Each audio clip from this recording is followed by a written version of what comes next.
সুপ্রিয় দর্শক ও সুধী, আসসালামু আলাইকুম, শুভ সকাল। সবাইকে অনেক অনেক শুভেচ্ছা এবং আমন্ত্রণ জানাচ্ছি বাংলা ভিশনের সরাসরি স্বাস্থ্য বিষয়ক সম্প্রচার মেডিনোভা ভালো থাক অনুষ্ঠানটিতে। আপনাদের সাথে থাকছি আমি ডক্টর মলি। স্ট্রোক হয়ে গিয়েছে কিন্তু অনেক ধরনের জটিলতা আমাদের আছে, কিন্তু আমরা দেখা যাচ্ছে যে প্যারালাইসিসের কিছু কাছাকাছি ছিলাম, সেখান থেকে রিকভার করতে পারিনি বা প্যারালাইসিস হয়ে গিয়েছে, আমরা এখন কি করব। এই জায়গাটিতেই কিন্তু উঠে আসে ফিজিওথেরাপির কথা। কিন্তু আমরা অনেকেই জানি না যে এই যে স্ট্রোক পরবর্তী যে ধাপগুলো সেগুলো কিন্তু স্ট্রোক হওয়ার সময়কালের চেয়ে আরও বেশি গুরুত্বপূর্ণ, কারণ রিকভারি স্টেজ যদি আমরা না আনতে পারি তাহলে দেখা যাচ্ছে একজন কর্মক্ষম ব্যক্তি কিন্তু কর্মক্ষমতাটা হারিয়ে ফেলেন এবং সেই সাথে কিন্তু তিনি বোঝা হয়ে দাঁড়ান। তো সেই জায়গা থেকে সেই ব্যক্তির চেয়ে আসলে ফ্যামিলি মেম্বার যারা আছেন বা তাকে কেয়ার গিভার যিনি আছেন বা সাপোর্টিং হ্যান্ড যারা আছেন তাদের কিন্তু আরও জানা দরকার যে একজন স্ট্রোক পরবর্তী ব্যক্তির জন্য আসলে ফিজিওথেরাপি কতটুকু গুরুত্বপূর্ণ এবং ফিজিওথেরাপির মাধ্যমে আমরা কতটুকু তাকে আসলে রিকভার করতে পারি। সেই সাথে আমাদের 14 নভেম্বর ওয়ার্ল্ড ডায়াবেটিক ডে, এবং সবসময় ডায়াবেটিস নিয়ে যখন আমরা কথা বলি, কিডনির প্রবলেমগুলো বলি, হার্টের সমস্যা বলি, কিন্তু একজন ডায়াবেটিক রোগের যে ডেন্টাল প্রবলেমগুলো হয় তার যে ডেন্টাল কেয়ারটা অন্যান্য সবার চেয়ে অনেক বেশি দরকার সেটা নিয়ে কিন্তু খুব কমই আমরা কথা বলি। তো আমাদের আজকের বিষয়টিতে আমরা এই দুটো বিষয় খুব ভালোভাবে তুলে ধরার চেষ্টা করব। আমাদের আজকের বিষয়টিকে আমরা রেখেছি সার্বিক স্বাস্থ্য সুরক্ষা, এবং এই বিষয়টি নিয়ে কথা বলবার জন্য আমাদের সাথে আজকে স্টুডিওতে উপস্থিত আছেন doctor M Yasin Ali, chief consultant, Dhaka city physiotherapy hospital, এবং সেই সাথে আছেন ডাক্তার মোহাম্মদ আসাফুজ্জোহা রাজ, মহাসচিব, Bangladesh federation of dental science, এবং সেই সাথে চেয়ারম্যান হিসেবে কর্মরত আছেন রাজ ডেন্টাল সেন্টারে। সুপ্রিয় দর্শক, স্ট্রোক পরবর্তী ফিজিওথেরাপি নিয়ে যদি আপনারা আরও কিছু জানতে চান বা কখন আমি নিব, কতদিনের জন্য নিতে হবে, কোন কোন বয়সে আসলে এটা নেওয়াটা খুবই দরকার, না নিলে কি হতে পারে, সে বিষয়গুলো নিয়ে কথা বলার জন্য এবং সেই সাথে দাঁতের যত্নে আমরা কি করতে পারি, যারা ডায়াবেটিকে আক্রান্ত আছেন বা ডায়াবেটিক্স রোগী আছেন তারা আরও কীভাবে তাদের দাঁতের যত্ন ভালোভাবে নিতে পারেন, সেই সমস্ত কিছু জানার জন্য আমাদের স্ক্রলে দেখানো নাম্বারে আমাদের আজকের উপস্থিত ডক্টরদের সাথে সরাসরি ফোন করে কথা বলতে পারেন, এবং সেই সাথে ফেসবুক থেকে সরাসরি দেখতে লগ ইন করুন www.facebook.com/banglavision এই লিঙ্কটিতে। চলুন দর্শক, আজকে আলোচনা শুরু করা যাক। আমি শুরুতেই স্যারদেরকে অনেক ধন্যবাদ জানাচ্ছি আমাদের সাথে আজকে স্টুডিওতে এসে জয়েন করার জন্য। আপনাকে ধন্যবাদ। আপনাকে ধন্যবাদ। দর্শক যারা দেখছেন সবাইকে শুভেচ্ছা। রাজ স্যারকে দিয়ে একটু শুরু করতে চাচ্ছিলাম। স্যার, যেহেতু আমরা ফার্স্টে বললাম যে সামনে ওয়ার্ল্ড ডায়াবেটিক ডে, আমরা সবসময় ডায়াবেটিস নিয়ে যখন কথা বলি ওই ডিজিজটা নিয়ে কথা বলি, এটার সাথে অ্যাসোসিয়েটেড কিডনি অথবা হার্ট নিয়ে কথা বলি, কিন্তু দাঁতের যত্নে আসলে একজন ডায়াবেটিস রোগীর কতটুকু এগিয়ে আসা উচিত এটা নিয়ে কিন্তু আমরা খুবই কম কথা বলি। সো এই যে প্রোগ্রামগুলোর মাধ্যমে আমরা চাচ্ছি যে আরও অ্যাওয়ারনেসটা বিল্ড আপ হোক। তো সেই জায়গায় যদি একটু আমাদেরকে প্রথমে এটা বলেন যে বাংলাদেশের প্রেক্ষাপটে আসলে দাঁত এবং মাড়ির কমন সমস্যাগুলো কি, যেগুলো আমরা খুব বেশি ইগনোর করি বা আমরা খুবই অবহেলা করি। দাঁতের ম্যাক্সিমাম রোগই কিন্তু আমাদের দেশে অবহেলিত। আপনি দেখেন খুব কমন রোগগুলি আপনার আমার সবার ফ্যামিলিতে দেখা যায়। মাড়ি দিয়ে রক্ত পড়া ব্রাশের সময় কমন একটি রোগ, খুব গুরুত্ব দেই না। তারপর দাঁত শিরশির করছে, ঠান্ডা পানি খান, মিষ্টি খান, কোনো কিন্তু দাঁত শিরশির করে, এটাও কিন্তু আমরা অবহেলিতভাবে রেখে দিই, কারণ ব্যথাটা কিন্তু কন্টিনিউয়াস হয় না। মাড়ি দিয়ে রক্ত পড়াটা ওরকম সিভিয়ার ব্যথা হয় না। এই রোগগুলো আমরা পুষে থাকি। দাঁতের গর্ত হচ্ছে, খাবার ঢুকে যাচ্ছে, একটু খোঁচাখুচি করে পরিষ্কার করে রাখছি, চিকিৎসার প্রয়োজন মনে করি না। তো এই যে বলা যায় দাঁতের সবগুলো কমন রোগী কিন্তু কোনো না কোনোভাবে অবহেলিত, যতক্ষণ পর্যন্ত একটা সিরিয়াস পর্যায়ে না পৌঁছায়। এই জায়গা থেকে স্যার যদি আমরা জানি, যেহেতু আজ কথা বলছিলাম ডায়াবেটিস রোগী নিয়ে, ডায়াবেটিক রোগীদেরকে আসলে আমরা আরও একটু বেশি এই ব্যাপারটাতে সচেতন করব কিনা, এবং সেটা যদি করি সেটা কেন করব আসলে? অবশ্যই অবশ্যই উচিত, কারণ একজন সাধারণ মানুষ থেকে একজন ডায়াবেটিক রোগীর মুখে কী ধরনের পরিবর্তন হয় এটা যদি ডায়াবেটিক রোগীরা জানে তাহলে তার মুখের যত্নে কিন্তু অনেক বেশি সচেতন হতে পারে। তিনটি বিষয় স্পষ্ট ডায়াবেটিক রোগীদের, প্রত্যেক ডায়াবেটিক রোগীর মুখে এই তিনটা হয়। প্রথমটি হচ্ছে মুখ শুষ্ক বা মাউথ ড্রাই। আমাদের মুখে যে লালা নিঃসরণ হয় বা যে স্যালাইভা আসে, ডায়াবেটিক রোগীর এটা তুলনামূলক অনেক কমে আসে। আর শুষ্ক মুখ মুখের সব ধরনের রোগের জন্যে প্রধান একটি দায়ী বলে আমরা চিহ্নিত করি, যেটা ডেন্টাল ক্যারিজ বা কমন রোগ, দাঁত ক্ষয় রোগ বলি, মাড়ির রোগ বলি, মুখে ক্ষত বলি, বিভিন্ন জিনিসই কিন্তু এই শুষ্ক মুখ থেকে তৈরি হয়।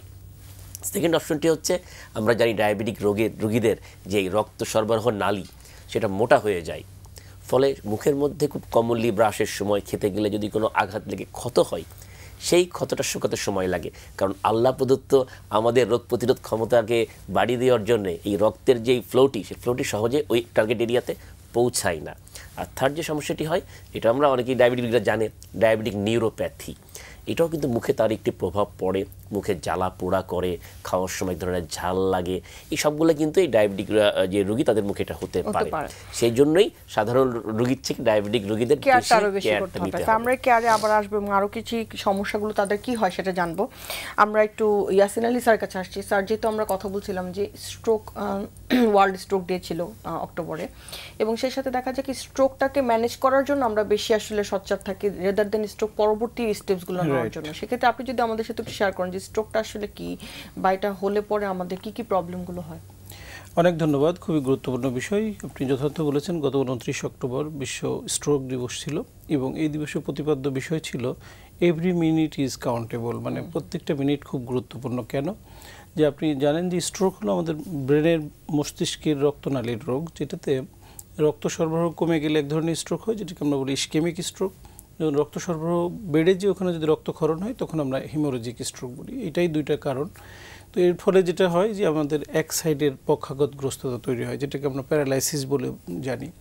তো এই প্যারালাইসিসটা ডিপেন্ড করে যে তার কোন এরিয়ায় কতটুকু এফেক্টেড হয়েছে। কারো কারো ক্ষেত্রে আমরা দেখি যে কমপ্লিট প্যারালাইজড হয়ে যায়, কারো কারো ক্ষেত্রে হেমিপ্যারেসিস বলি আমরা, পুরোপুরি শক্তি কমেনি বাট পুরোপুরি শক্তি নাই, মাঝামাঝি অবস্থানে থাকে। তো এটার ক্ষেত্রে আমরা সবচেয়ে যেটা গুরুত্বপূর্ণ বিষয় বলে মানুষের কাছে জানাতে চাই যে আমরা অ্যাকিউট অবস্থায় যে ট্রিটমেন্টটা, এটার ব্যাপারে আমরা সবাই খুব উদ্গ্রীব থাকি, খুব দ্রুত হসপিটালে নিয়ে যায়। তার অন্যান্য যে কোমরবিডিটি থাকে, যেমন উচ্চ রক্তচাপ থাকে, ডায়াবেটিস থাকে, সেগুলোকে নিয়ন্ত্রণে আনি। কিন্তু যখন তার অ্যাক্সিডেন্টে যে পক্ষাঘাতগ্রস্ত তৈরি হলো, ওইটাকে যে রিকভার করব সেই ব্যাপারে আমাদের একটু উদাসীনতা থাকে। আমরা মনে করি যে এটার আর চিকিৎসা নেই, বা এটা চিকিৎসা নিলেও ভালো হবে না, সো এটা চিকিৎসা করে লাভ কী। যেমন দেখেন, একটা হার্টে যদি একটা আমাদের ব্লক হয়, আমরা কিন্তু রিং লাগাই, যত টাকাই খরচ হোক তাকে সেবা করে তাকে আবার সুস্থ করার জন্য চেষ্টা করি, কিন্তু পক্ষাঘাতগ্রস্ততা নিয়ে মানুষের মধ্যে অ্যাওয়ারনেসের অভাব। তো এইটাকে আবার যদি পূর্বের জায়গায় ফিরিয়ে নিয়ে যেতে হয়, তাহলে একটা টিম ওয়ার্ক, আমরা বলে একটা মাল্টিডিসিপ্লিনারি অ্যাপ্রোচ নিয়ে কাজ করতে হয়, যেখানে একজন যেমন নিউরোলজিস্ট কাজ করবে, একজন ফিজিওথেরাপিস্ট, অনেক ক্ষেত্রে কারো কারো দেখবেন কথা বলতে অসুবিধা হয়, সেক্ষেত্রে আমরা বলি স্পিচ অ্যান্ড ল্যাঙ্গুয়েজ থেরাপি। এছাড়া রিহ্যাবিলিটেশন নার্স এবং কেয়ার গিভার সবাই মিলে যদি সম্মিলিতভাবে এটা সেবাটা দেওয়া যায়, অনেকাংশেই এই স্ট্রোক পরবর্তী প্যারালাইসিস থেকে সুস্থ হওয়া যায়। আমি আবার ফেরত আসবো রাজ স্যারের কাছে। স্যার, যেহেতু বলছিলেন যে ডায়াবেটিক রোগীদের এই প্রবলেমগুলো হচ্ছে, যে মাউথ ড্রাইনেস হচ্ছে এবং নিউরোপ্যাথি থেকে প্রবলেমগুলো হচ্ছে, সেক্ষেত্রে আসলে আমাদের একটা ডায়াবেটিক রোগীকে যদি সে ডায়াগনোসড হয় যে তার ডায়াবেটিস হয়েছে, সেক্ষেত্রে তাদেরকে কখন আসলে একটা ডেন্টিস্টের কাছে আসা উচিত, বা তাদের কোনো প্রবলেম না থাকলেও কি তাদের ডেন্টিস্টের কাছে আসা উচিত কিনা? হ্যাঁ, শুরুতে আপনি যেমনটি বলছিলেন যে মুখের রোগ অবহেলিত থাকে, এ কারণেই থাকে যে শুরুতে কোনো রোগ কিন্তু বড় ধরনের কোনো উপসর্গ দেই না, সমস্যাটা এখানেই হয়। এই জন্য আমরা শুধু ডায়াবেটিক রোগী না, সাধারণ রোগীদেরও কিন্তু বলে থাকি, আমরা না সারা বিশ্ব বলে থাকে যে 6 মাস পর পর অন্তত ডেন্টাল সার্জনের পরামর্শ নিতে। শুরুতেই যদি কোনো রোগ ডায়াগনোসিস হয়ে যায়, হয়তো রোগী বুঝতে পারছে না তার গর্ত হচ্ছে, মাড়ি ফুলে গেছে, মুখে কোনো আলসার বা ক্ষত হয়ে আছে, শুরুতে ধরা পড়লে তার চিকিৎসা কিন্তু খুব সহজ। এবং আমি দাবি নিয়ে বলি যে বাংলাদেশের যে অর্থনৈতিক প্রেক্ষাপট, সেখানে যে কোনো রোগীরই কিন্তু সেই চিকিৎসাটি করার মতো সামর্থ্য থাকার কথা। যেমন একটা ফিলিং, খুব সিম্পল খরচ, কিন্তু ফিলিংটা যদি আমি পুষে রাখি, পরবর্তীতে দাঁতের ব্যথা শুরু হবে, রুট ক্যানাল লাগবে, তখন কিন্তু সেটা একটি জটিল চিকিৎসা, ব্যয়বহুল চিকিৎসা। তো এই জন্য আমরা বলি যে আমরা যদি ডেলি একটি ফলো আপে থাকি, ডেলি বলতে 6 মাস পর পর একটি ফলো আপে থাকি, তাহলে মুখের স্বাস্থ্যের যে বিষয়টি এটি কেমন আছে এটা নিশ্চিত হওয়া যায়, বড় ধরনের জটিলতা থেকে নিজেদেরকে মুক্ত রাখা যায়। আচ্ছা, এখানে একটা গুরুত্বপূর্ণ বিষয় কি বলা যায় কিনা, যে যখন দেখা যায় ডায়াবেটিসটা অনিয়ন্ত্রিত থাকছে বা আনকন্ট্রোল ডায়াবেটিস থাকছে, তখন আমরা কিন্তু হার্ট এবং কিডনির ফাংশন টেস্টগুলো করি। সেক্ষেত্রে আমরা তখন কি আসলে এটাও সাজেস্ট করবো কিনা যে তাদের দাঁতের ডাক্তারটাকেও একটু দেখে আসা উচিত বা ডেন্টিস্টের কাছেও যাওয়া উচিত? জি, ডায়াবেটিকদের জন্য একটা বিশেষ একটা ভালো প্রশ্ন করেছেন আপনি। আমরা কিন্তু সাধারণত দেখে থাকি যে যারা ডায়াবেটিক রোগী, তখন যারা তাদের ডায়াবেটিক ডাক্তারের কাছে যায় বা এন্ডোক্রাইনোলজিস্টের কাছে যায়, তারা কিন্তু 3টা ডি সম্পর্কে প্রথমে স্পষ্ট করে। 3টা ডি, প্রথমটি হচ্ছে ড্রাগ, মানে ওষুধ খাবে বা ইনসুলিন নেবে, এই ব্যাপারে তারা নিশ্চিত করে। সেকেন্ড হচ্ছে ডায়েট, তারা কি খাবে, খাওয়ার একটা তালিকা করে দেয়। থার্ড হচ্ছে ডিসিপ্লিন লাইফ, মানে এক্সারসাইজ করবে, তার জীবন একটু নিয়ন্ত্রণ নিয়ে আসবে, পায়ের যত্ন নেবে। এই ফোর্থ আরেকটা ডি কিন্তু এখন অ্যাড হওয়ার চেষ্টা করছে সারা বিশ্ব, সেটা হচ্ছে ডেন্টাল। তো 4টা ডি কিন্তু এখন আসলে এই ডায়াবেটিক রোগীদেরকে বুঝিয়ে দেওয়া উচিত যে 4টা ডিকে আপনাকে সচেতন থাকতে হবে। তো সেক্ষেত্রে চিকিৎসক যখন যাবে, চিকিৎসক বলেই দেবে যে আপনার ডায়াবেটিস ধরা পড়েছে, নিয়ন্ত্রণে থাকুক বা নিয়ন্ত্রণে না থাকুক, আপনাকে কিন্তু মুখের যত্নে একটু অন্য রোগীদের থেকে, অন্য সাধারণ মানুষের থেকে একটু বেশি সচেতন হতে হবে। বিশেষ কয়েকটা জিনিস, খুব সিম্পল জিনিস, কিন্তু খুব বড় বেশি কিছু মানতে হবে তা নয়। যেমন মুখটি শুষ্ক হয়ে আছে, এই জন্যে একটু পর্যাপ্ত তরল খাবেন, একবারে বেশি না খেয়ে অল্প অল্প করে সারাদিন তরল খান, যদি মুখ বেশি ড্রাই না হয়ে থাকে। এমন কিছু খাবেন না যদি মুখ ড্রাই হয়ে যায়। বিশেষ করে অনেক ডায়াবেটিক রোগীরা যে ডায়েট কোক টোক খেয়ে ফেলে, এখানে মুখ ড্রাইনেস হয়ে যায়। তো মুখের আর্দ্রতা বা মুখের যে নর্মাল স্যালাইভারি ফ্লো, এটাকে ঠিক রাখতে গেলে নিজেকে সচেষ্ট হতে হবে। যদি একদম ড্রাই হয়ে যায়, চিকিৎসকের পরামর্শের মতো মুখকে কীভাবে সে আর্দ্র রাখতে পারে, সেটা অনেক ব্যবস্থা কিন্তু আমরা দিয়ে থাকি। কিছু ওষুধও রয়েছে, কিছু এক্সারসাইজ রয়েছে, যেখান থেকে সেটা ফলো করলে মুখটা কিছু ড্রাই থাকতে, মানে মুখের ড্রাইনেসটা কমে যেতে পারে। এই বিষয় নিশ্চিত করতে হবে। আর ডায়াবেটিস রোগীদের মাড়ির যে রোগটি হয়ে থাকে, সেখান থেকে আসলে মাড়ির মধ্যে খাবার জমে যায়, দুধের মাঝখানে খাবার জমে যায়, খুব কমন। এটি জমে গেলে ওই যে কোনো টুথপিক বা কাঠি দিয়ে খোঁচাখুচি না করে ওই জায়গাটিকে পরিষ্কার করার বিশেষ মাধ্যম এখন গ্রাম পর্যায়ে পাওয়া যায়, বাজারে পাওয়া যায়। আমরা ইন্টারডেন্টাল ব্রাশ অথবা ডেন্টাল ফ্লস বলে থাকি। এটি জোগাড় করে যদি পরিষ্কার করা দিনে একবার রাত্রে ঘুমোতে যাওয়ার আগে, তাহলে কিন্তু মাড়ির স্বাস্থ্যটি ভালো থাকবে। পাশাপাশি মাড়িকে ম্যাসাজ করতে বলি। ওই যে বলছিলাম ডায়াবেটিক রোগীদের মাড়িতে রক্ত সরবরাহ কম হয়, তো ওই মাড়ি ম্যাসাজ করলে এই রক্ত সরবরাহটি কিছুটা মেনটেন হয়, ফলে দেখা যায় মুখের রোগ প্রতিরোধ ক্ষমতাটা অটোমেটিক্যালি ভালো হয়ে থাকে। এর পাশাপাশি খাবারের তো ডায়াবেটিক খাবার তো খাচ্ছেই, আর যেহেতু মিষ্টি খাবার কম খাচ্ছে বা খেতে খাওয়া পড়ছে না, ফলে মিষ্টি জাতীয় যে রোগগুলি মুখের মধ্যে হয়ে থাকে, ডেন্টাল ক্যারিজ, সেটা প্রিভেন্ট হয়। সবকিছু মিলিয়ে আমরা বলে থাকি রোগীদেরকে। অনেক ধন্যবাদ।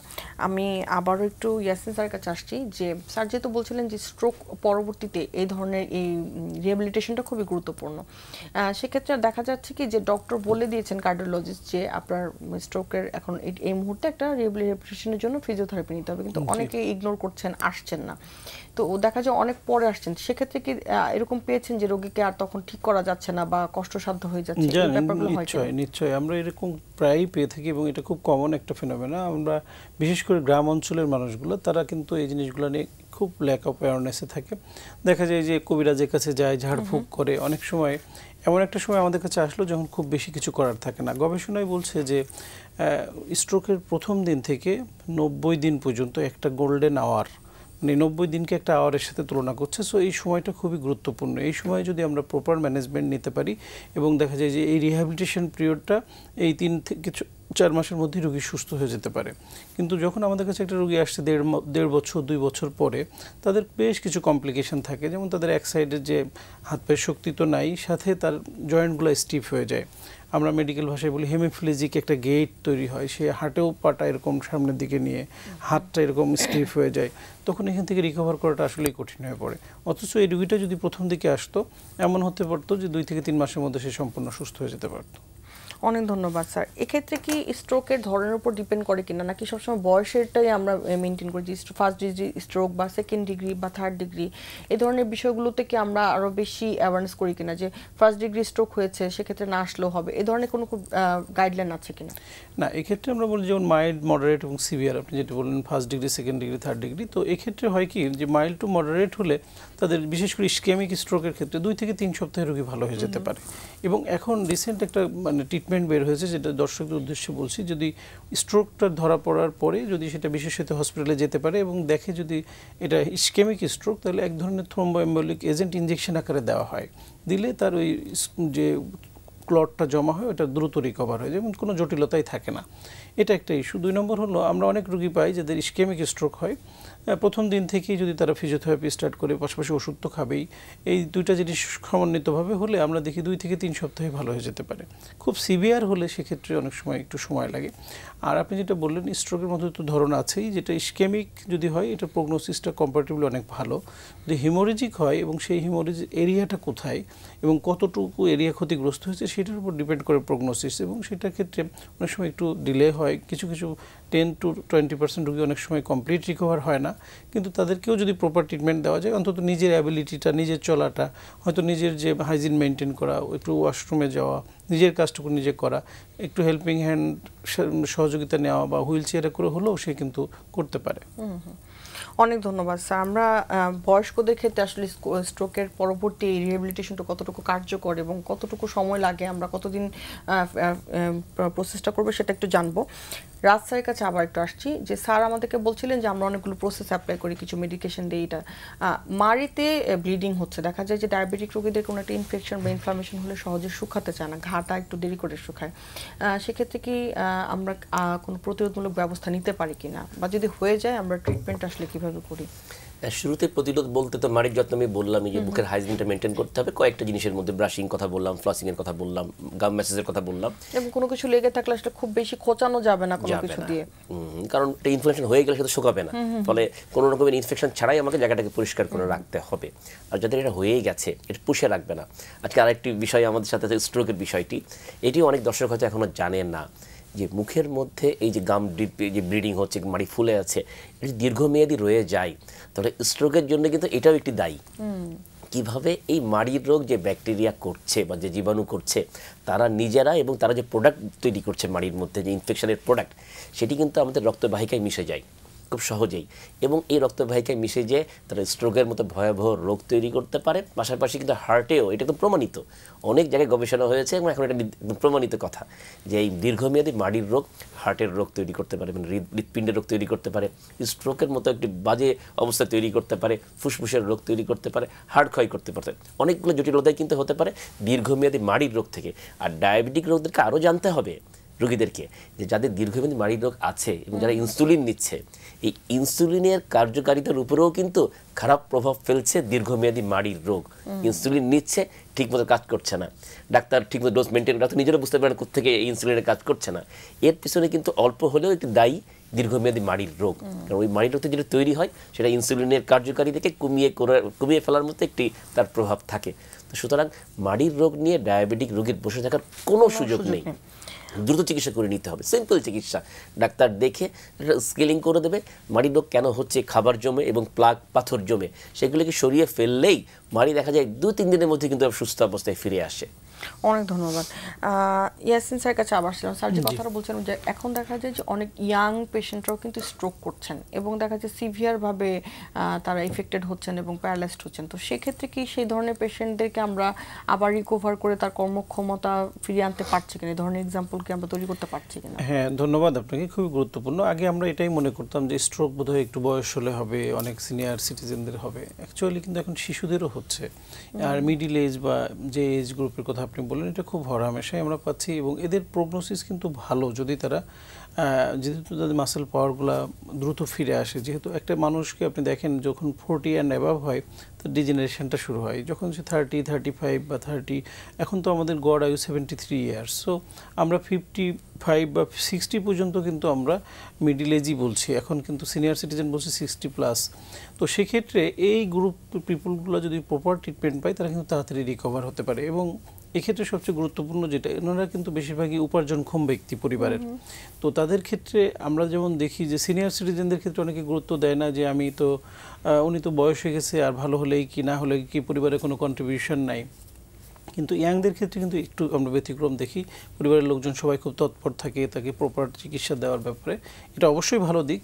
তো এটা আমরা দেখি যে তারা যদি প্রপার ট্রিটমেন্ট নেয়, আমরা অনেক রোগী ভালো হয়ে যেতে দেখছি। অনেক ধন্যবাদ স্যার। সেক্ষেত্রে কি আমরা মানে এই প্রসেসটা কতদিন ধরে করি, বা এটাকে একটু আমাদেরকে জানানো যাবে কিনা? অনেক সময় দেখা যায় অনেকে মনে করেন যে শিখিয়ে দিল বাসায় এসে করলেই হয়, বা এই সেক্ষেত্রে হসপিটালে একটু থাকার দরকার আছে কিনা, বা এটাকে আমরা কিভাবে ম্যানেজ করি? খুবই গুরুত্বপূর্ণ আপনি যেটা বলেছেন, আসলে আমাদের এই জায়গাটাই খুব অ্যাওয়ারনেস দরকার। অনেকে মনে করে ফিজিওথেরাপিটা খুব সিম্পল একটা বিষয়, বাসায় কিছু এক্সারসাইজ করলেই হয়ে যাবে, আসলে বিষয়টা ঠিক এরকম নয়। এটা 5 বছরের যেহেতু একটা গ্র্যাজুয়েশন কোর্স, যারা এই সাবজেক্টে পড়াশোনা করে সেটা অনলি ফর আন্ডার গ্র্যাজুয়েট, সে যখন মাস্টার্স করছে আরও তার 3 বছর লাগছে। তো সো এটা একটা হিউজ সাবজেক্ট, সো এখানে আপনার বাসায় হয়ে যাবে এই ভাবাটার কোনো সুযোগই নেই। তবে আমরা যেটা করি যে আমাদের মানে একটা অ্যাসেসমেন্ট প্ল্যান থাকে যে তার মাসেল পাওয়ারটা কতটুকু কমেছে, একটা গ্রেডিং স্কেলের মাধ্যমে সেটা আমরা মেজার করি। যেমন গ্র্যাভিটির এগেনস্টে যখন আমি হাতটা উঠাচ্ছি তখন আমরা সেটাকে গ্রেড 3 ধরে নিই, যখন সেটা নিচে যায় তখন গ্রেড 2, এইভাবে যখন তার মাসেল পাওয়ারটাকে আমরা নির্ণয় করি সেখান থেকে আমরা তাকে কীভাবে ইমপ্রুভ করবো একটা ট্রিটমেন্ট প্ল্যান থাকে। সেক্ষেত্রে দেখা যায় যে তার কিছু যেমন মেডিকেশন তো থাকেই, এর পাশাপাশি তার আমরা কিছু ইলেকট্রোথেরাপি ইউজ করি, যেটার মাধ্যমে নার্ভগুলোকে স্টিমুলেট করা। এরপর গ্র্যাজুয়ালি কিছু প্রোগ্রেসিভ এক্সারসাইজ থাকে, তার মাসেল পাওয়ার স্ট্রেনথেনিং করা, শক্তি বাড়ানো, তার গেট ট্রেনিং, ইভেন ওভারঅল তার কাজে ফিরে যাওয়া পর্যন্ত। যেমন সে একটু হয়তো স্মুথ কাজ করতো, যে তার কম্পিউটারে কাজ করা, লেখালেখি করা, বা ইভেন সে একটা আর্টিস্ট, তার ওই কাজটাকে ফিরে পাওয়ার জন্য তার কিন্তু অকুপেশনাল থেরাপিও লাগে। এরকম বেশ কয়েকটা ডিসিপ্লিন একসাথে যখন আমরা এই রিহ্যাবিলিটেশন প্রক্রিয়াটা করি, সেক্ষেত্রে সে যদি স্পেশালাইজড একটা হসপিটাল বা ক্লিনিক বা একটা অর্গানাইজেশনের থেকে ট্রিটমেন্টটা নেয়, তাহলে সেই টোটাল সাপোর্টটা সে পায়, এবং সেক্ষেত্রে তার একটা হলিস্টিক অ্যাপ্রোচের মাধ্যমে সে সম্পূর্ণ স্বাভাবিক কার্যক্রমে ফিরে যেতে পারে। এটা ইউজুয়ালি মানে সময়সীমাটা কতদিন হতে পারে, বা একটা নির্দিষ্ট আমাদেরকে শেয়ার করা যাবে কিনা, যে টাইমটা কতদিন লাগতে পারে? আচ্ছা, টাইমটা ডিপেন্ড করে তার সিভিয়ারিটির উপর, যে কতটুকু কোন এরিয়া এফেক্টেড হচ্ছে, কতটুকু এরিয়া এফেক্টেড। সাধারণত আমরা দেখি 2 থেকে 6 মাস পর্যন্ত লেগে যায়। 2 থেকে 6 মাস পর্যন্ত লাগে। যে এরপরে কি তাদেরকে আবার ফেরত আসতে হয় কিনা, বা আবার কনসালটেশন নিতে হয় কিনা, বা ফলো আপ নেওয়ার দরকার আছে হ্যাঁ, কিনা? ফলো আপ তো অবশ্যই প্রয়োজন হয়। তবে আমরা যেটা বলি, যেমন দেখেন আগে একসময় বলতো যক্ষা হলে আর রক্ষা নেই, এবং সেটার জন্য কোনো চিকিৎসা ছিল না। এখন কিন্তু এটা মানুষ জেনে গেছে যে যক্ষা হলে কোনো মানে সম্পূর্ণ চিকিৎসা আছে, এবং সেটা 6 মাস, 12 মাস, 9 মাস, 3টা মেয়াদে ট্রিটমেন্ট নিতে হয়। তো 6 মাস, 9 মাস বা 12 মাস কিন্তু এটা খুব দীর্ঘমেয়াদী সময় না। তো সেক্ষেত্রে স্ট্রোকের রোগী যদি 6 মাস চিকিৎসা নিয়ে সে স্বাভাবিক জীবনে ফিরে যেতে পারে, কিন্তু খুব লম্বা সময় না। এবং যদি আমরা দেখি আর্থিক বিষয়ে চিন্তা করি, যেমন দেখেন আপনার একজনের কিডনি বিকল হয়ে গেছে, তার যদি কিডনি ট্রান্সপ্লান্ট করতে হয় কত মানে টাকার প্রয়োজন, তাই না? একজনের যদি বাইপাস সার্জারি করতে হয় তার কিন্তু অনেক টাকার প্রয়োজন। কিন্তু স্ট্রোক পরবর্তী যে 6 মাসের যে ট্রিটমেন্ট একটা রিহ্যাব সেন্টারে যদি থাকে, তার যদি 2-3 লাখ টাকা খরচও হয়, সেটা কিন্তু খুব আহামরি টাকা আমি বলবো না, এই অর্থে যে ওই তার স্বাভাবিক জীবনে ফিরে নিয়ে আসার জন্য। এই জায়গাটাই আপনি যেটা বললেন যে অবশ্যই ফলো আপ দরকার, এবং এটা একটা অবশ্যই একটা রিহ্যাব সেন্টারে যে করা উচিত।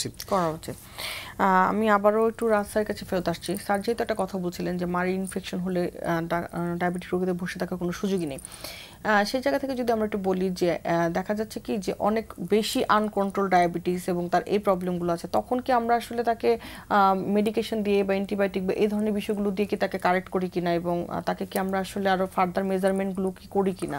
হ্যাঁ, খুব ভালো প্রশ্ন করেছেন। অনেক ডায়াবেটিক মনে করে যে আমাদের ডায়াবেটিক অনেক বেশি আছে, ডেন্টাল ক্লিনিকে গেলে এখান থেকে অন্য ধরনের জটিলতা তৈরি হতে পারে।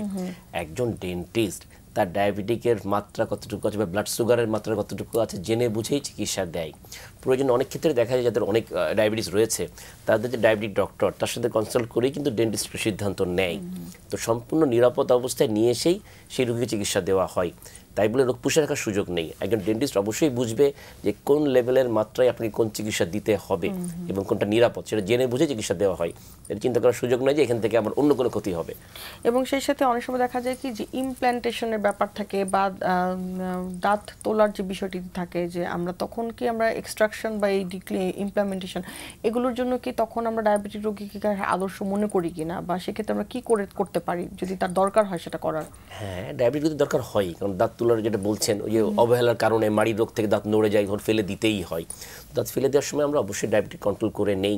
আমরা নিজেরা ওই এন্ডোক্রাইনোলজিস্টের সাথে আলাপ করে তার যে ইনসুলিন বা ওষুধের ডোজটা একটু নিয়ন্ত্রণে নিয়ে এসে কীভাবে তাকে ওইটাকে কন্ট্রোলে আনা যায় করে নিয়ে, তাই বলে যে তার ব্যথা ছিল বা কষ্ট ছিল সেটা কিন্তু সে পুষে রাখবেন ওই সময়, তাকে সেটাকে কমিয়েই তার ডায়াবেটিক লেভেলটাকে কন্ট্রোল করেই আমাদের এই সার্জিক্যাল চিকিৎসার মধ্যে যেতে হয়। অনেক ধন্যবাদ। সেই সাথে স্যারের সাথে আরেকটু কথা বলছিলাম যে অনেক সময় দেখা যায় কি যে ডায়াবেটিক ফুড যেগুলো খাচ্ছে সেগুলো লম্বা সময় ধরে খাওয়ার কারণে, এবং সবসময় যেহেতু তাদের শরীরে চিনির আধিক্যটা বেশি থাকে, রক্তে সুগারের পরিমাণ বেশি থাকে, সেই জায়গা থেকে কি দাঁতের ক্যারিজ হওয়ার সম্ভাবনাটা কি ডায়াবেটিস রোগীদের ওনাদের চেয়ে বেশি থাকে কিনা? যাদের দেখা যাচ্ছে কোনো প্রবলেম নেই তারপরেও তারা হয়তো বা ক্যারিজ রোগে আক্রান্ত হয়েছেন, এরকমটা হয় কিনা এটা একটু জানবো। একজন দর্শক আছেন আমাদের সাথে, ফোনটা নিয়ে আসছি। জি হ্যালো, আসসালামু আলাইকুম দর্শক, আপনার নাম বলে প্রশ্নটি করুন।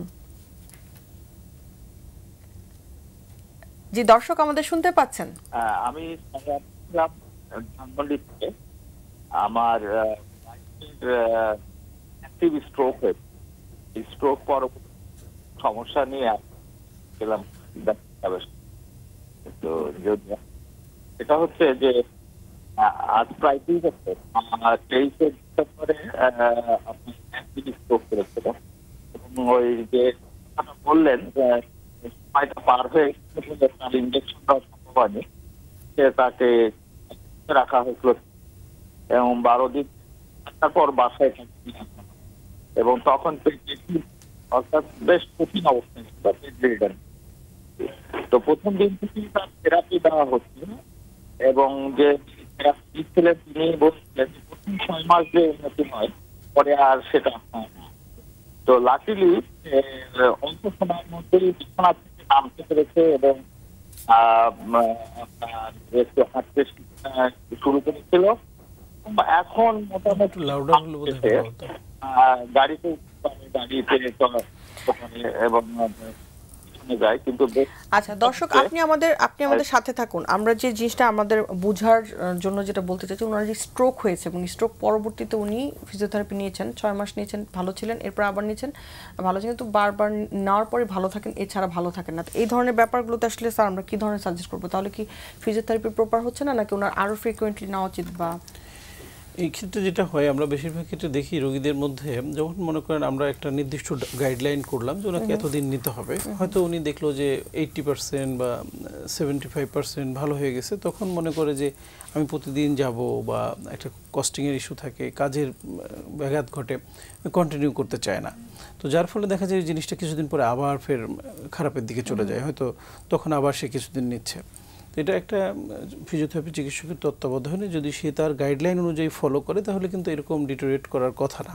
এবং কিছু জিনিস আমরা ফলো আপে পেশেন্টদেরকে দিয়ে দিই, কিছু এক্সারসাইজ বাসায় হোমওয়ার্ক হিসেবে দিয়ে দিই, সেগুলো যদি সে কন্টিনিউ করে তাহলে কিন্তু সে প্রলং টাইম ভালো থাকবে। কিন্তু আমার মনে হয় যে ওনার হয়তো এইসব ক্ষেত্রে একটু ঘাটতি থাকতে পারে, যে কমপ্লিট সলিউশন হওয়ার আগেই হয়তো ডিসকন্টিনিউ করছে, এরকম হতে পারে। ওকে, এই ব্যাপারগুলো তো আরও একটু শুনবো আমরা। সেই সাথে ডায়াবেটিক রোগীদের কথা বলছিলাম যে রক্তে চিনি বেশি থাকলে এমনিতে তো ক্যারিয়াস হওয়ার সম্ভাবনা থাকে, সেক্ষেত্রে আমরা কখন সচেতন হব? তার আগে একটা ছোট বিরতি নিয়ে আসছি, বিরতির পর আমরা বাকি আলোচনা করছি। সুপ্রিয় দর্শক, মেডিনোভা ভালো থাকুন অনুষ্ঠানটির এই পর্যায়ে সময় হয়ে এসেছে ছোট্ট একটি বিরতিতে যাবার। বিরতির পর ফিরে আসছি, থাকবেন আমাদের সাথে।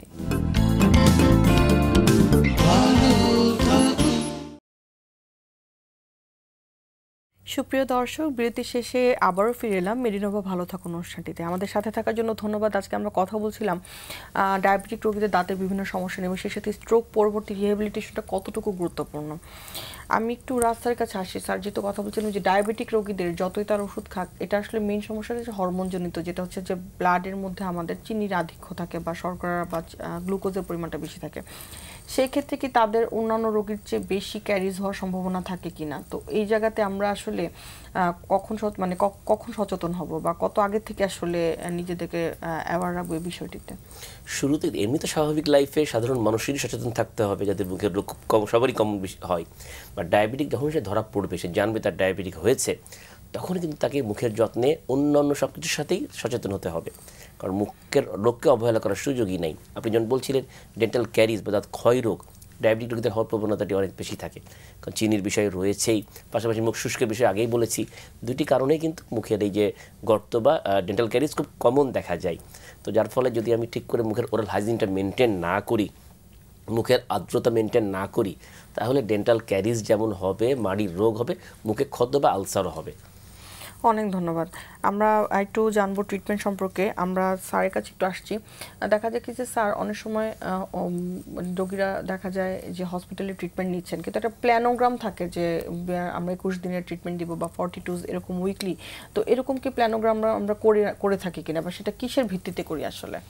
ধন্যবাদ। হ্যাঁ, অবশ্যই একটা প্ল্যান নিয়ে আমরা কাজ করি, তবে এটা ডিপেন্ড করে যে তার আমরা ওই সময় যখন আমাদের কাছে আসলো তখন অ্যাসেসমেন্ট অনুযায়ী তার একটা আমরা স্কেল তৈরি করি যে তার কোন কোন জায়গায় ল্যাকিংস আছে। যেমন তার দেখা যাচ্ছে মাসেল পাওয়ার কম আছে, তার হাঁটার প্যাটার্নের প্রবলেম আছে, তার হয়তো কথা বলতে যে অ্যাফাসিয়া আছে, হ্যাঁ, তার হয়তো আমরা যদি ব্যালেন্সিংয়ের কথা বলি, সে হাঁটতে গেলে এক সাইডে দাঁড়াতে পড়ে যাচ্ছে, তো এই ব্যালেন্সিং, গেট ট্রেনিং, এরকম প্রত্যেকটা জিনিসকে আমরা আলাদা আলাদা নোটিশ করি এবং সেখানে একটা প্ল্যান তৈরি করা হয় যে তার মাসেল পাওয়ারটা আমরা এইভাবে বাড়াবো, তার হাঁটার প্যাটার্নটাকে কীভাবে ঠিক করবো, ব্যালেন্সিং এক্সারসাইজটাকে বাড়াবো, কথা বলতে যে অসুবিধা তৈরিটুকু আছে সেটাকে আবার রিকভার করব। ঠিক এইভাবে প্রতিটা জিনিসকেই প্ল্যান করা হয় এবং ডিপেন্ড করে যে সিভিআরিটি অনুযায়ী কারো হয়তো 2 মাস 3 মাস পর্যন্ত লেগে যায়, কারো হয়তো 2 সপ্তাহ বা 3 সপ্তাহে আমরা তাকে ছেড়ে দিতে পারি। পারি।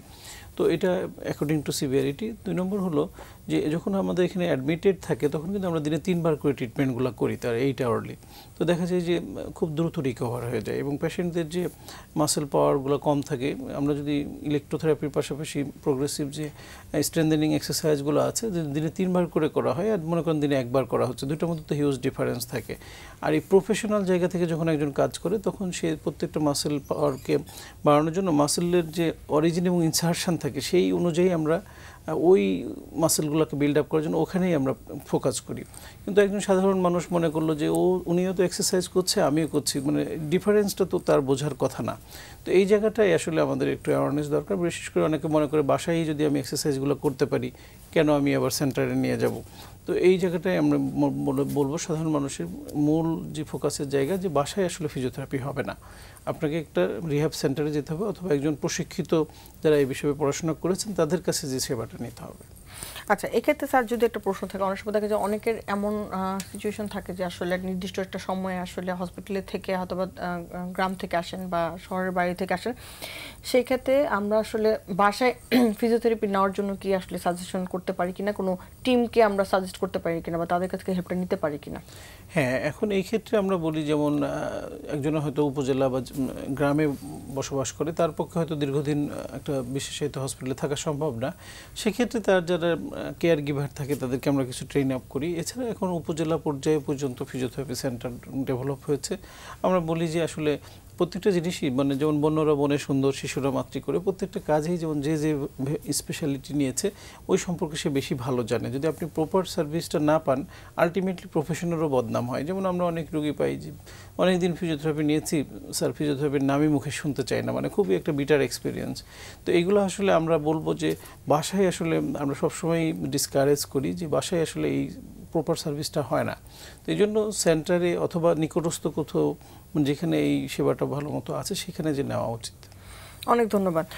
রাজ স্যারের কাছে আবার আসছি, যে ডায়াবেটিক রোগী আপনাদের কাছে এসছে এবং তাদের খুবই খারাপ অবস্থা নিয়ে এসছে, তো সেই সময় আসলে আমরা কি ধরনের প্ল্যান করি বা কি করি আসলে, এবং এটার যে আরও আগে আসলে ভালো হতো সেই তখন আমরা আসলে জিনিসটা থেকে কীভাবে আসলে রোগীকে আরও অ্যাওয়ার করি, বা এটা আমাদেরকে যদি একটা এক্সাম্পল দেন আপনি। হ্যাঁ, প্রথমেই আমরা চিন্তা করি যে আসলে তার ডায়াবেটিস মাত্রাটা কত। এটা আমাদের ক্লিনিকে এখন চেক করার ব্যবস্থা থাকে, এখন সব ক্লিনিকেই কম বেশি আছে, না থাকলে আশেপাশে কোনো ডায়াগনোস্টিক তার আমরা এই ডায়াবেটিসের মাত্রাটা জেনে নিলাম।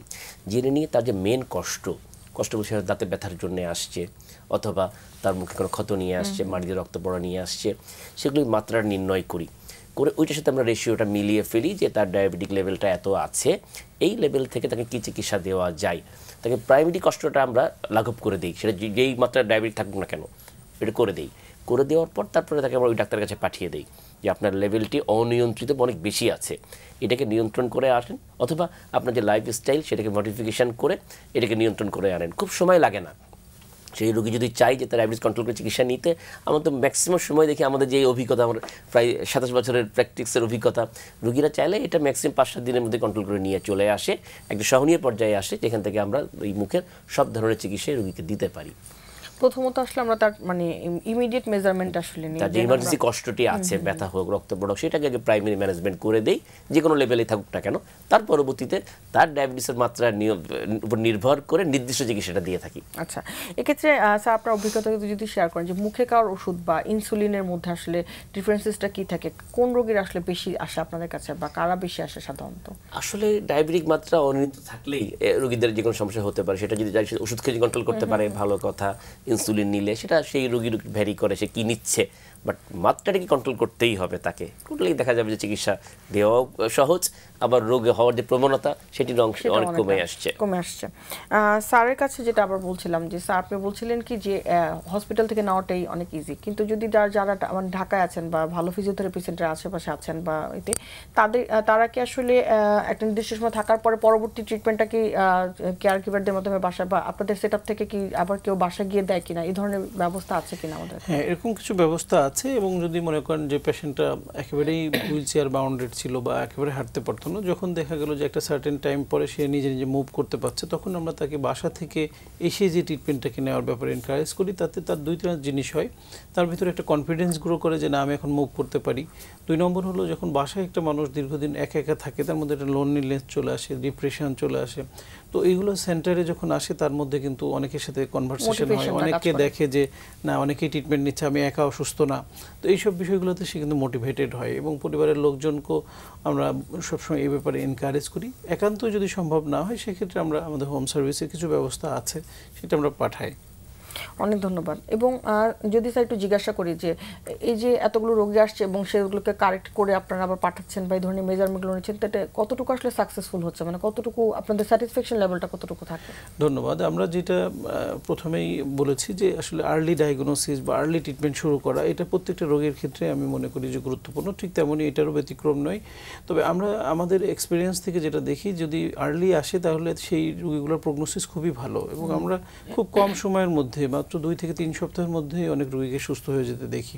কিন্তু যে রোগীগুলো আসলে আসেই অনেক দেরিতে, কমপ্লিকেশন হয়ে যায়, যাদের জটিলতাটা এত বেশি থাকে, হয়তো আমরা কিছু কিছু ক্ষেত্রে কিছু করারই সুযোগ থাকে না। তার জয়েন্টগুলো এত স্টিফ হয়ে যায় এবং তার দেখা যায় যে ওইখান থেকে বের হয়ে আসাটা আসলে খুব কঠিন। তখন হয়তো তাদেরকে সিম্পল কিছু এক্সারসাইজ দিয়ে পাঠিয়ে দেওয়া হয় যে আপনি এগুলাই করতে থাকেন, একটা সময় যে হয়তো কিছুটা বেনিফিটেড পাবেন।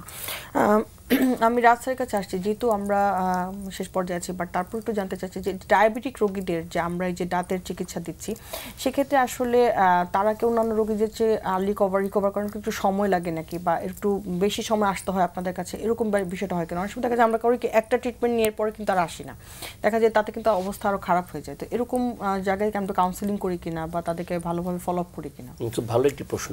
দেখবেন ডায়াবেটিক রোগীরা, ওই যে আগে যে আপনি কোশ্চেন করেছিলেন যে দাঁতের ব্যথা চিকিৎসকের কাছে গেলে হয়তো এখান থেকে আরও জটিলতা হতে পারে, আমাদের ডায়াবেটিস আছে, যার ফলে তারা অনেকেই কী করে, ভুল করে তারা ফার্মাসি থেকে ওষুধ কিনে। এটা খুবই ডায়াবেটিসের জন্য খুবই খারাপ, কারণ দাঁতের সমস্যা কী ওষুধ দেয় ফার্মাসি থেকে? অ্যান্টিবায়োটিক দেয় অথবা ব্যথানাশক ওষুধ দেয়। দুটাই কিন্তু ডায়াবেটিক রোগীদের জন্য প্রশ্নবিদ্ধ হয়ে যায়। কারণ আপনি দেখবেন যে রিসেন্ট যে গবেষণা, আপনারা নিজেরাও জানেন বা এখন অনেক দর্শকরা জেনে গেছে যে অ্যান্টিবায়োটিক ঠিকমতো কাজ করছে না, এবং অনেক হাই পাওয়ারের অ্যান্টিবায়োটিক মানুষের কাজ করছে না। তার একটাই কারণ হচ্ছে এই যত্রতত্র অ্যান্টিবায়োটিকের ব্যবহার না বুঝে, যারা ডাক্তার না ওদের কাছ থেকে প্রেসক্রাইব করে অথবা তার আত্মীয় কেউ খেয়েছিল সেটা জেনে সে খাচ্ছে, কখনো এটা উচিত নয়। ডায়াবেটিকের অনেকগুলি অ্যান্টিবায়োটিকের অনেকগুলো ভ্যারাইটি আছে। কোন অ্যান্টিবায়োটিক কোন রোগে লাগবে এটি ডাক্তার জেনে বুঝেই দিয়ে থাকে, এবং সেটাকে ঠিকমতো মেনটেন করতে হয়। ডাক্তার যদি বলে যে হ্যাঁ দিনে 3টা বা দিনে 4টা, দিনে 2টা, সেভাবে মেনটেন করতে হবে। অনেকে কিন্তু এটাও মেনটেন করে না, অ্যান্টিবায়োটিক নিয়ে ডাক্তার বলছে 3টা, সে হয়তো 2টা খাচ্ছে দিনে, এটা তেমন কাজও করবে না, পরবর্তীতে ওই অ্যান্টিবায়োটিক তার কাজও করবে না। এটা একটা ভয়ঙ্কর ইস্যু হয়ে যাচ্ছে সারা বিশ্বে, বাংলাদেশ না, সারা বিশ্বে কিন্তু এখন অ্যান্টিবায়োটিক রেসিস্টেন্সের জন্য সবাই অনেক উদ্বিগ্ন হয়ে গেছে যে অ্যান্টিবায়োটিক কাজ করছে না। সুতরাং অ্যান্টিবায়োটিক খাওয়ার আগে অবশ্যই চিকিৎসকের পরামর্শ নিয়ে বুঝে খাওয়া উচিত। আর যেটা ব্যথানাশক ওষুধ খাই তা আরও ভয়ঙ্কর, কারণ এমনিতেই ব্লাড সুগার হাই, তার কিডনির যে ফাংশনটি অনেকটা ক্ষেত্রেই দুর্বল হয়ে থাকে। সেক্ষেত্রে না বুঝে এই ব্যথানাশক ওষুধ খেলে যেমন কিডনির ক্ষতি হতে পারে, গ্যাস্ট্রিক আলসার থেকে ভয়ঙ্কর জটিলতা হতে পারে, এগুলি বুঝেই আসলে খাওয়া উচিত। এর জন্যে যে কোনো ডায়াবেটিক রোগীদের যদি মুখে কোনো সমস্যা হয়ে থাকে, একজন অভিজ্ঞ বৈধ চিকিৎসক, বৈধ এই জন্যই বললাম কারণ আমরা সবাই জানি যে বাংলাদেশের প্রেক্ষাপটে অসংখ্য অবৈধ মানুষ, ডেন্টিস্ট বলবো না, মানুষ এই ডেন্টাল চিকিৎসার মতো অতি সংবেদনশীল চিকিৎসা দেওয়ার সাহস করছে এবং করে যাচ্ছে, সেখান থেকে অপচিকিৎসার শিকার হচ্ছে। এই জন্য ডায়াবেটিক রোগীদের মুখে কোনো সমস্যা হলে চিকিৎসক নির্বাচনে সতর্কতার সাথে নিয়ে যদি চিকিৎসা নেয়, নিরাপদ থাকতে পারবে, সহজেই তার রোগকে প্রতিরোধ করতে পারবে। অনেক ধন্যবাদ। আমি ইয়াসিন স্যারের কাছে জানতে চাচ্ছি, যেহেতু আমরা আজকে এই স্ট্রোক পরবর্তী অনেকগুলো কথা বললাম, শেষ যদি কোনো পরামর্শ থাকে দর্শকদের উদ্দেশ্যে, যাদের বাসায় স্ট্রোকের পেশেন্ট আছেন বা ট্রিটমেন্ট নিচ্ছেন বাট ভালো হচ্ছেন না, বাট সে তাদের উদ্দেশ্যে যদি কিছু বলতে চান। অবশ্যই, আসলে আমাদের মূল উদ্দেশ্যই তো অ্যাওয়ারনেস তৈরি করা। তো আসলে স্ট্রোকটা যে আমাদের মস্তিষ্কের রোগ, এটা কিন্তু মানুষের মধ্যে অনেকের ভুল ধারণা আছে, অনেকে মনে করে এটা হার্ট অ্যাটাকের সাথে মিলে ফেলে।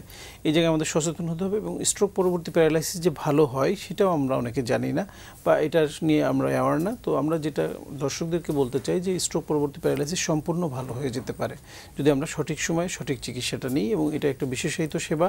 সো এটা একজন বিশেষায়িত সেবা কেন্দ্রে যেয়েই নিতে হবে।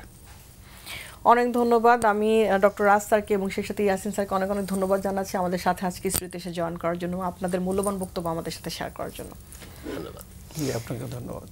সুপ্রিয় দর্শক, মেরিনোভা ভালো থাকা অনুষ্ঠানটিতে আজকে আমরা কথা বলেছিলাম একটা ডায়াবেটিক পেশেন্টের দাঁতের কতটুকু গুরুত্বপূর্ণ এবং সঠিক সময় না নিলে কি কি জটিলতা হতে পারে, এবং সেই সাথে স্ট্রোক পরবর্তী পেশেন্টের জন্য সবচেয়ে গুরুত্বপূর্ণ যেটা থাকে তার আবার আগের কাজে ফেরত যাওয়া বা স্বাভাবিক জীবনযাপনে ফেরত যাওয়া, সেটার জন্য আসলে ফিজিওথেরাপির যে আসলে অনস্বীকার্য ভূমিকা রয়েছে সেটা কিন্তু আজকে আমরা জানতে পেরেছি। যারা দেখতে পারেননি প্রোগ্রামটা, লিঙ্কে জয়েন করে আবারও দেখে নেবেন। আবারও দেখা হবে আগামী পর্বে। ততদিন পর্যন্ত অপেক্ষায় থাকুন, সুস্থ থাকুন এবং অবশ্যই ভালো থাকুন।